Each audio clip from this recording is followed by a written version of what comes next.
votre réaction, celle du chef du Bloc québécois, Yves-François Blanchet. Bonsoir, Monsieur Blanchet. Bien, bonsoir. Je vais revenir sur la compensation pour les demandeurs d'asile dans un instant. Mais d'abord, sur la lettre que vous avez transmise au secrétaire d'État Blinken sur l'affichage commercial en français au Québec, on sait que Washington a des inquiétudes. Est-ce que vous pensez vraiment avoir un impact dans ce dossier-là? D'abord, je ne pense pas que Washington a vraiment des inquiétudes. Il y a des entreprises qui peuvent avoir exprimé le fait que les lois linguistiques au Québec les obligent à faire des accommodements, des aménagements dans l'affichage, peut-être même un peu dans la langue de travail. Vous savez, s'ils sont en Inde ou s'ils sont en Italie, les entreprises américaines affichent en italien puis travaillent en italien parce que les gens lisent pas tant que ça l'anglais puis ne travaillent pas tant que ça ou ne parlent pas tant que ça l'anglais. On dit au Québec, faites juste la même chose. Je pense qu'il n'y a pas beaucoup de substance là-dedans, mais on ne nous l'a pas dit. Le problème, c'est que le représentant au commerce américain est allé parler de ça à Ottawa. Or, Ottawa est éminemment réfractaire aux lois linguistiques québécoises au point de soutenir leur contestation jusqu'en Cour suprême. Alors, évidemment, les fonctionnaires ont dit « Continuez à dire ça, on va faire un petit coup de pub contre Québec avec ça. » Moi, j'ai écrit en français à M. Blinken, qui parle mieux français que le premier ministre du Canada, et je lui ai dit, on pourrait en parler, je suis prêt à rencontrer qui vous voudrez. Et c'est fait de façon très cordiale, avec pour l'ambassadeur et les gens du bureau du représentant au commerce une copie de courtoisie en anglais.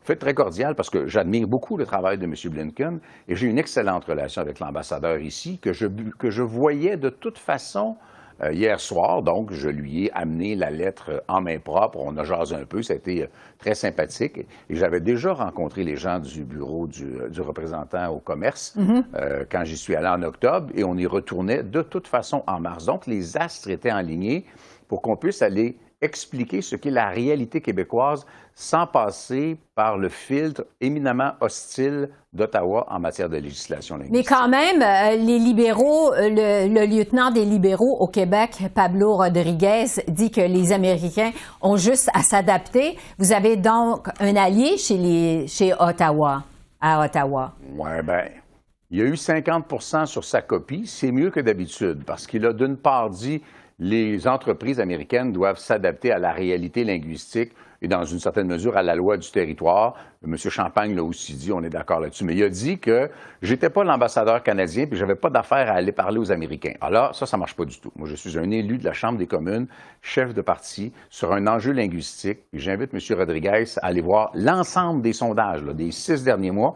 Puis il va voir que chez les francophones que je veux défendre, le Bloc québécois est loin devant les libéraux. Mon intervention est totalement légitime. J'ai le droit de le faire. J'ai besoin de le faire pour le bien des Québécois. Et je suis très bien reçu dans mes interventions auprès du département d'État américain comme à l'ambassade. Mais dans le fond, qu'est-ce que vous espérez avec cette lettre-là?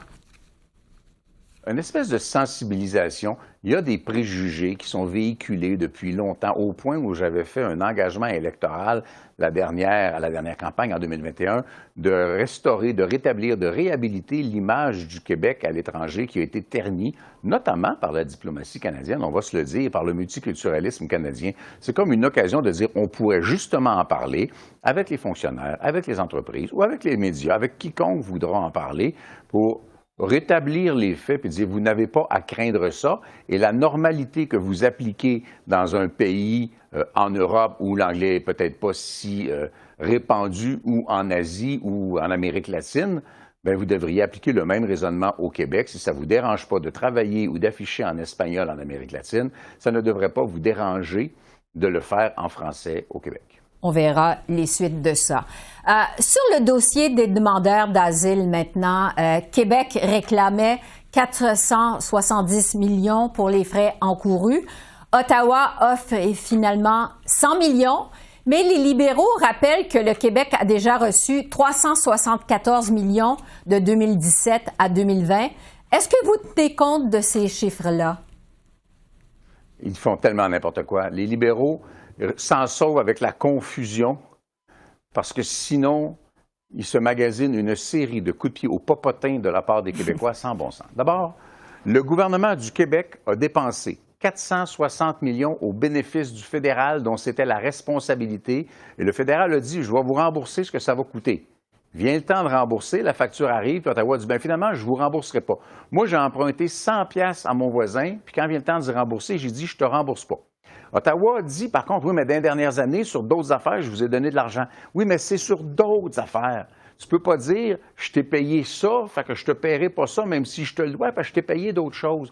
Tu ne peux pas non plus dire, on va mettre 360 millions de dollars en logement temporaire, puis on va mettre 100 millions de ça au Québec. Ça, ce n'est pas la dette passée, c'est une dépense pour le futur parce que le phénomène des demandeurs d'asile continue encore à rouler aujourd'hui. Le 100 millions sur 360, c'est ni le ratio de la population du Québec au Canada, ni le ratio des demandeurs d'asile qui sont au Québec, parce que ça, c'est 50 %, c'est la moitié. Ce serait 180 millions de dollars. Mais même à ça, c'est pas ça le raisonnement, puis c'est pas ça le calcul. Donc, le ministre arrive, s'en mêle dans ses pinceaux sans bon sens, essaie de s'en sauver avec 2-3 mauvaises blagues ou des insultes, mais le chiffre ne marche pas. Tu dois 460 millions de dollars au gouvernement du Québec qui l'a déjà dépensé. Paye-y ce que tu y dois. Tu n'as pas de questions à poser sur ce qu'il va faire avec. Et oui, en plus, parce que tu es responsable d'un achalandage migratoire auquel personne n'est prêt, malheureusement, parce qu'on voudrait bien réussir cette immigration-là. Tu es responsable de ça. Oui, il faut que tu mettes de l'argent dans le logement temporaire. C'est urgent de mettre de l'argent dans le logement temporaire. Puis tant qu'à faire, il faut aller dans le logement étudiant, qui est une excellente solution. Logement social, évidemment. Mais c'est un autre dossier. Et il n'a pas à dire, bien, parce que je t'ai payé les pommes, je ne te paierai pas les bananes. Oui. Mais sur le fond des choses, là, est-ce que le Bloc, pour être clair, demande une réduction du nombre de demandeurs d'asile au Québec? Qu'est-ce que vous demandez exactement? Les demandeurs d'asile, d'abord, je demande qu'on ait une approche un peu différente quand on parle d'accueil et d'immigration et d'intégration. Ce n'est pas un groupe homogène de gens tous pareils qui arrivent tous ici de la même manière pour les mêmes raisons, dans la même perspective. Il y a les étudiants étrangers. Le Québec veut accueillir des étudiants étrangers. En tout cas, nous, on veut que le Québec puisse accueillir des étudiants étrangers. Le réseau des universités du Québec en a besoin. Les cégeps dans les régions en ont besoin. Et si, le cas échéant, ces gens-là restent sans pour autant saigner leur pays d'origine, c'est une extraordinaire immigration. Travailleurs étrangers temporaires, il y a des excès, je pense que c'est vrai, mais de façon générale, c'est important. L'immigration économique, c'est assez couvert. Maintenant, quand on arrive aux demandeurs d'asile, ce n'est pas de l'immigration économique, c'est une dépense, mais c'est une dépense correcte. On a l'obligation morale de recevoir des gens qui se pensent en détresse dans leur pays d'origine. On a un problème. Il y en a au moins autant de faux que de vrais. Et donc, il faut être capable de faire un tri. Et en attendant, le nombre de ces gens-là est tel que ça implique des dépenses extrêmement importantes. Le Québec demande quelque chose que nous cautionnons entièrement. Au moins, répartissons les demandeurs d'asile dans la mesure des populations de l'ensemble du Canada. Parce qu'à l'heure actuelle, le Québec, qui compte pour 22,1 % de la population canadienne, accueille 48 % je crois, de mémoire, près de 50 % des demandeurs d'asile. Donc là, on est totalement disproportionné. Ces gens-là sont essentiellement concentrés à Montréal. On est incapable de travailler à la francisation, fonctionne en anglais, anglicise le cœur économique et démographique du Québec. Le gouvernement du Québec fait tout ce qu'il peut pour compenser ça. On n'y arrive pas ni en termes de santé, ni en termes d'éducation, ni en termes de francisation, ni en termes de logement. Et le gouvernement fédéral refuse de nous donner l'argent qu'il nous a lui-même demandé de dépenser. À la Chambre des communes, en réponse à une question du Bloc sur les demandeurs d'asile, justement, le ministre Miller a dit qu'il espérait que la discussion ne se ferait pas sur le dos des immigrants. Qu'est-ce que vous répondez à ça? La conversation sur l'accueil et l'immigration au Québec doit inclure tous les Québécois.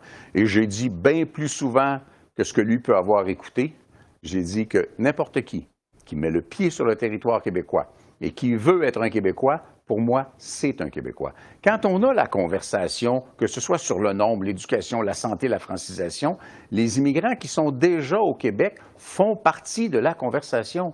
Quelqu'un qui arrive de n'importe où dans le monde, qui est installé à Montréal ou à Drummondville, bien, il veut que ses enfants aient la meilleure éducation possible, il veut avoir accès au système de santé, il veut avoir accès à des places en garderie, il veut que le logement ait un coût raisonnable et il comprend très bien que pour fonctionner à Drummondville, il va devoir apprendre le français. Les gens qui sont issus de l'immigration ont exactement les mêmes préoccupations que les autres Québécois, qui sont tous issus de l'immigration, moi y inclus, elle est seulement plus ancienne.